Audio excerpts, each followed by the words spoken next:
Selamat pagi Sobat ICC, tidak terasa kita ada di penghujung tahun 2021.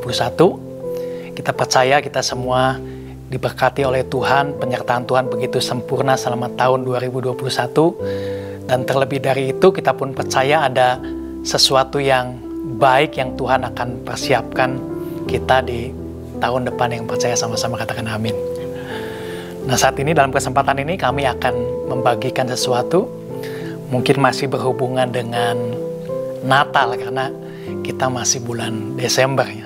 Nah, kalau kita bicara tentang Natal ada dua tokoh penting yang berkaitan dengan Natal, yaitu Maria dan Yusuf. Nah, kita akan belajar nilai kehidupan yang kita bisa dapat, kita bisa pelajari, dan ini semoga ini bisa menjadi bekal untuk kita memasuki tahun 2022. Nah, saya akan mulai di Lukas 1:26-27. Dikatakan dalam bulan yang ke-6 Allah menyuruh malaikat Gabriel pergi ke sebuah kota di Galilea bernama Nazaret kepada seorang perawan yang bertunangan dengan seorang bernama Yusuf dari keluarga Daud. Nama perawan itu Maria.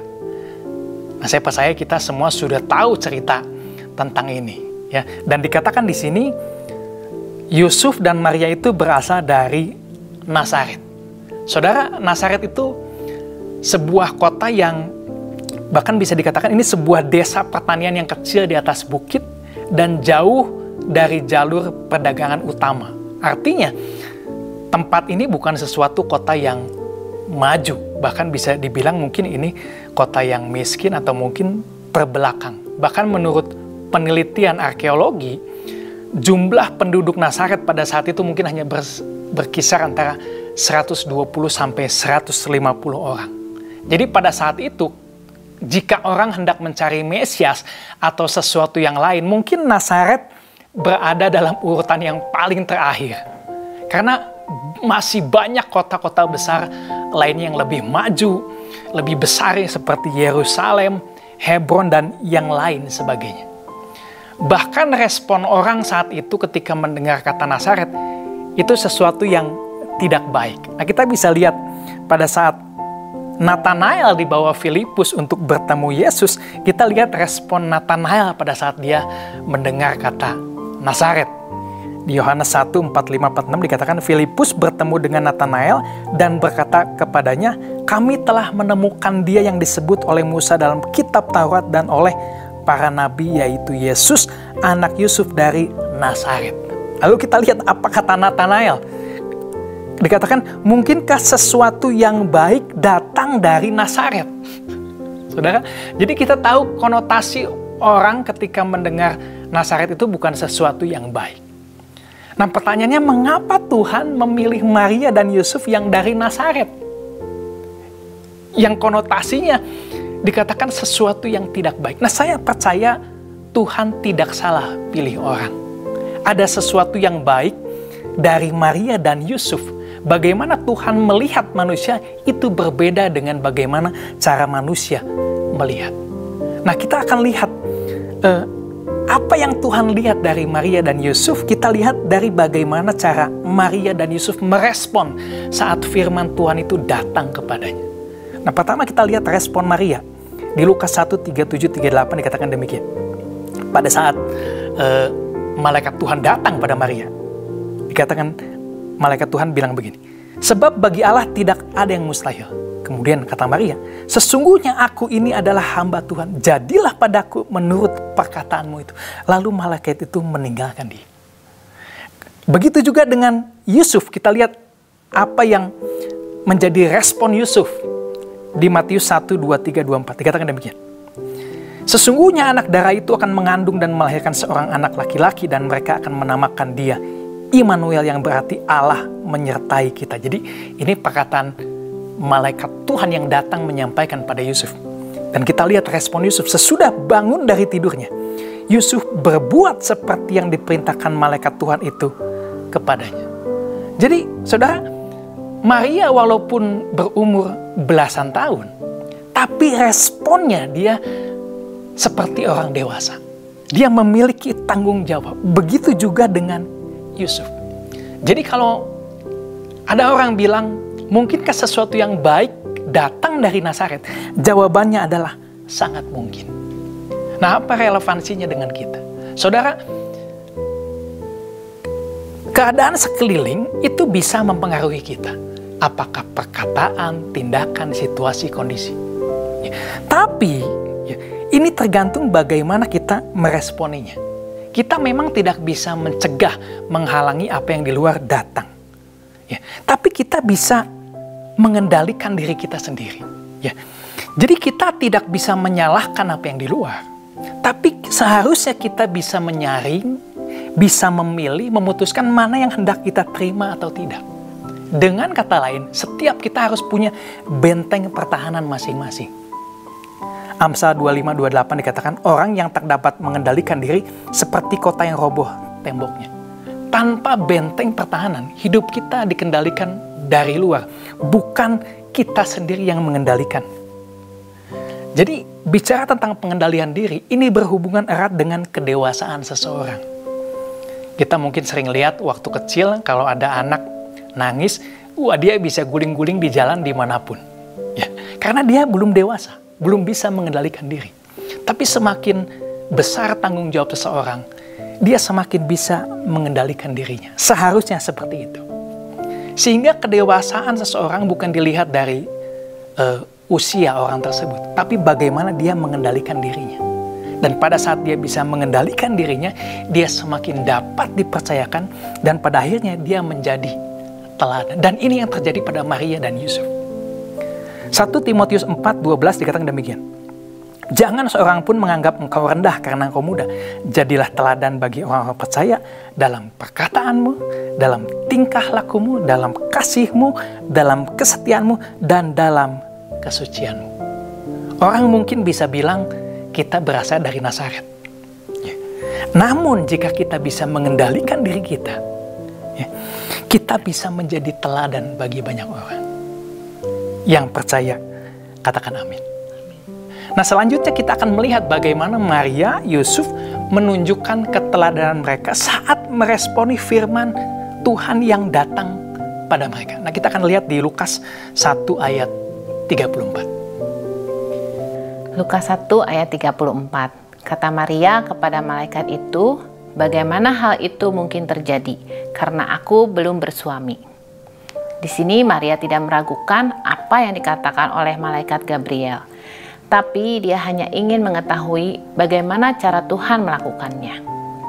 Seringkali kita pun demikian, saat Tuhan memberikan janji, kita ingin mengetahui bagaimana cara Tuhan menggenapi janjinya atau kapan waktunya. Namun, tentang bagaimana caranya atau kapan waktunya, ini adalah bagiannya Tuhan. Yang penting adalah bagian kita, yaitu kita percaya, menerima, dan taat melakukan firman Tuhan. Dan ini juga yang dilakukan baik oleh Maria maupun Yusuf. Kita lihat bagaimana Maria melakukan bagiannya, itu dikatakan di dalam Lukas 1 ayat 37-38. Sebab bagi Allah tidak ada yang mustahil. Kata Maria, sesungguhnya aku ini adalah hamba Tuhan. Jadilah padaku menurut perkataanmu itu. Lalu malaikat itu meninggalkan dia. Kemudian Yusuf juga melakukan bagiannya. Dikatakan di dalam Matius 1 ayat 24-25. Sesudah bangun dari tidurnya, Yusuf berbuat seperti yang diperintahkan malaikat Tuhan itu kepadanya. Ia mengambil Maria sebagai istrinya, tetapi tidak bersetubuh dengan dia sampai ia melahirkan anaknya laki-laki, dan Yusuf menamakan dia Yesus. Baik Maria dan Yusuf, mereka melakukan bagiannya, yaitu percaya, menerima, dan taat melakukan firman Tuhan. Meskipun tidak tahu bagaimana caranya Tuhan untuk menggenapinya atau kapan waktunya. Bagaimana dengan kita? Apakah kita sudah melakukan apa yang menjadi bagian kita masing-masing? Firman apa yang terakhir saudara ingat dan belum saudara lakukan? Lakukanlah itu. lakukan selangkah demi selangkah, dan tanpa sadar kehidupan kita akan berada di dalam posisi yang jauh lebih baik. Memang saat melakukannya tidak mudah. Kita bisa juga bayangkan apa yang dialami oleh Maria dan Yusuf adalah sesuatu yang benar-benar luar biasa. Belum pernah ada yang melakukannya. Sehingga mereka juga tidak tahu seberapa besar tingkat keberhasilannya. Namun mereka tetap mau melakukannya.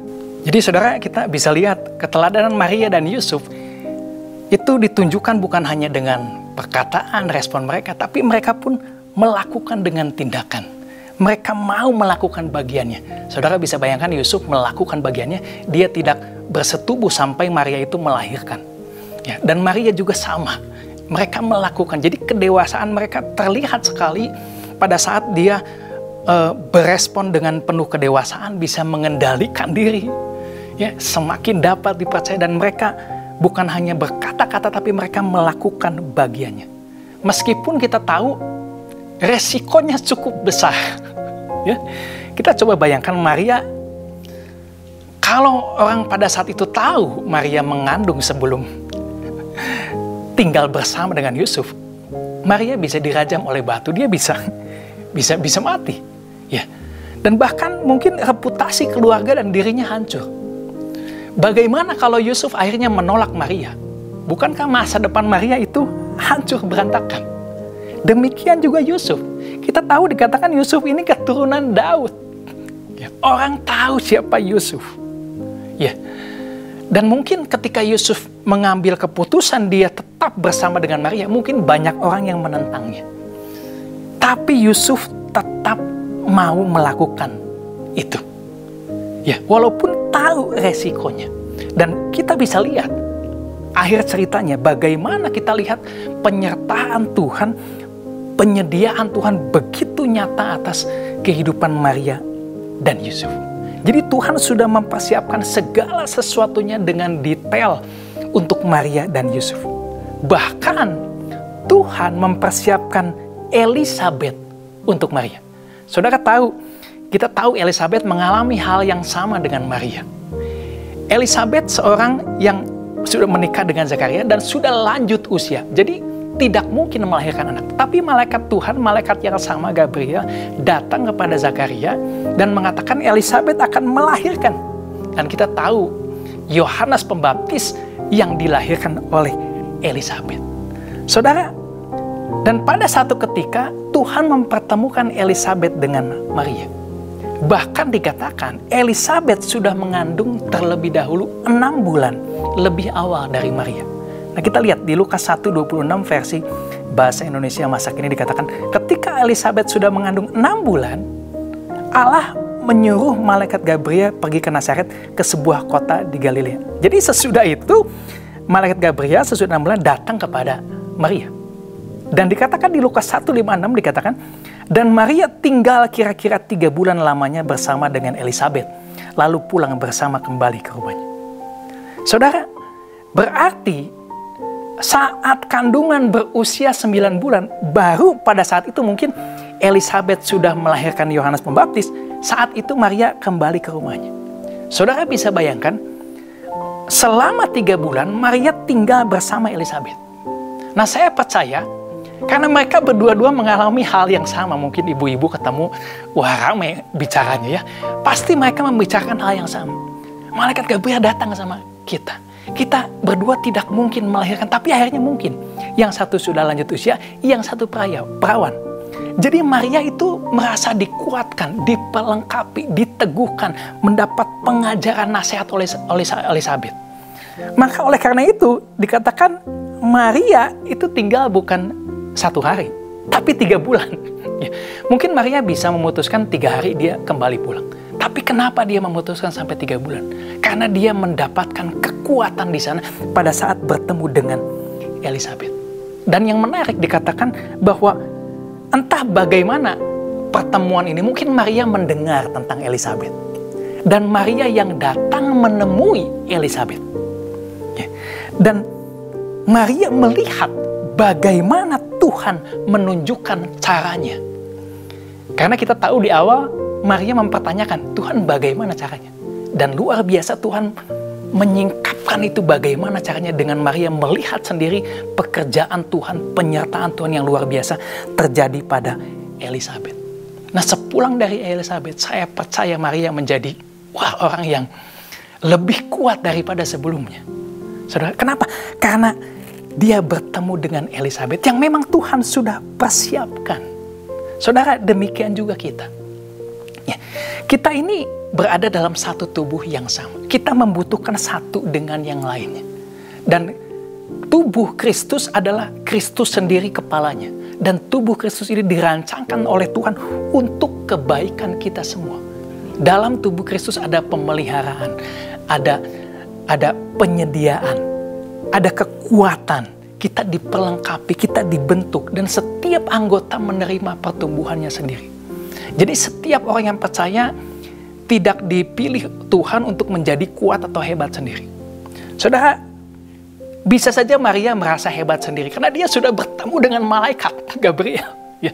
Tapi kita tahu Maria tetap membutuhkan anggota tubuh lainnya untuk dia semakin kuat, semakin bertumbuh. Nah, kita juga sama. Tuhan panggil kita untuk bukan kita jadi hebat atau kuat sendiri. Tapi kita harus terkoneksi satu dengan yang lainnya. Dan pada saat kita terkoneksi dengan anggota tubuh lainnya, sesama orang percaya, kita akan mengalami pertumbuhan. Yang percaya katakan amin. Ya. Nah, sama seperti Elisabet dipersiapkan 6 bulan sebelumnya. Saya percaya ada orang-orang yang sudah Tuhan persiapkan bagi kita. Ya. Ada Elisabet yang sudah Tuhan persiapkan bagi kita. Dan bukan hanya Maria yang dikuatkan, Elisabet pun sama. Elisabet pun dikuatkan oleh Maria. Kita tahu Elisabet lanjut usia. Jadi mereka saling menguatkan, saling melengkapi, saling mendorong satu sama lain dengan kasih. Ya. Nah, saya percaya kita semua harus tergabung dalam satu komunitas, terhubung, terkoneksi satu dengan yang lainnya. Dan ini memang Tuhan rancangkan. Sehingga apa? Sehingga kita mengalami pertumbuhan yang baik. Saya akan tutup dengan ayat ini, Efesus 4 ayat 16 dikatakan, daripadanya lah seluruh tubuh yang rapi tersusun dan diikat menjadi satu oleh pelayanan semua bagiannya. Sesuai dengan kadar pekerjaan tiap-tiap anggota, menerima pertumbuhannya dan membangun dirinya dalam kasih. Jadi apa yang kita belajar, kita harus bisa mengendalikan diri kita. Karena itu bentuk dari kedewasaan seseorang. Ya. Dan bukan hanya itu, kita harus melakukan bagian kita. Ya, kita percaya, menerima, taat, melakukan firman Tuhan. Dan pada saat kita berani melakukan bagian kita, kita akan melihat bagaimana penyertaan kuasa Tuhan begitu sempurna. Dan selanjutnya, kita tidak bisa jalan sendirian. Tuhan sudah siapkan banyak anggota tubuh Kristus lainnya untuk menguatkan, memperlengkapi kita. Amin. Dan saya percaya jika kita melakukan ini, kehidupan kita semakin hari semakin lebih baik. Siapapun kita, walaupun orang berkata kita dari Nazaret, ya, tapi kita bersama dengan tubuh Kristus, kita semakin hari semakin lebih baik. Amin. Mari kita tutup dalam doa. Tuhan Yesus, terima kasih untuk firman-Mu hari ini. Kami percaya kami semua berada dalam satu tubuh Kristus, kami saling terkoneksi satu sama lain, dan kami mau melakukan bagian kami masing-masing, dan kami mau semakin hari semakin dewasa dapat mengendalikan diri kami. Dan biarlah semakin hari kami semakin lebih baik, menjadi berkat bagi banyak orang. Dalam nama Tuhan Yesus, kami berdoa dan mengucap syukur. Amin. Dalam kesempatan ini, kami dari Gereja ICC ingin mengucapkan Selamat Tahun Baru 2022. Tuhan Yesus memberkati.